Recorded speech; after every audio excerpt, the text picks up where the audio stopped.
பெற்ற நாகப்பட்டினம் நெல்லுக்கடை மாரியம்மன் கோவில் சித்திரை திருவிழா வெகு விமர்சையாக துவங்கியது. நூற்றுக்கணக்கான பக்தர்கள் நீண்ட வரிசையில் சுவாமிக்கு பால் அபிஷேகம் செய்து நேர்த்தி கடன் செலுத்தினர். நாகப்பட்டினத்தில் அமைந்துள்ள நெல்லுக்கடை மாரியம்மன் ஆலயம் மிக பிரசித்தி பெற்றதாகும். இவ்வாலயத்தில் ஆண்டுதோறும் சித்திரை திருவிழா வெகு விமர்சையாக கொண்டாடப்படுவது வழக்கம். அதன்படி இன்று நெல்லுக்கடை மாரியம்மன் ஆலயத்தில் உள்ள பெரிய அம்மனுக்கு பாலாபிஷேகம் நீண்ட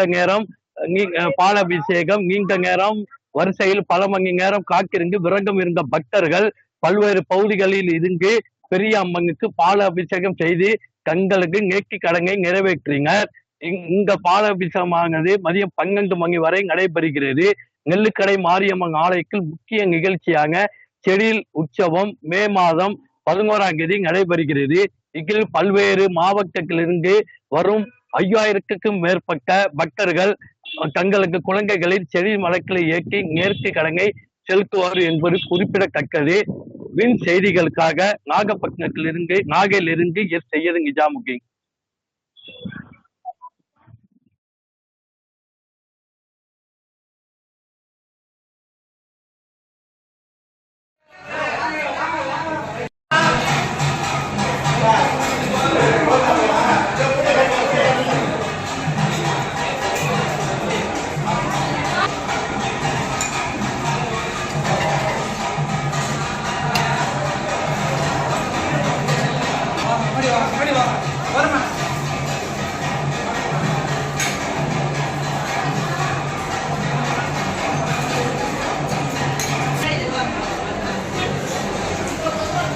அம்மா வாங்கம்மா.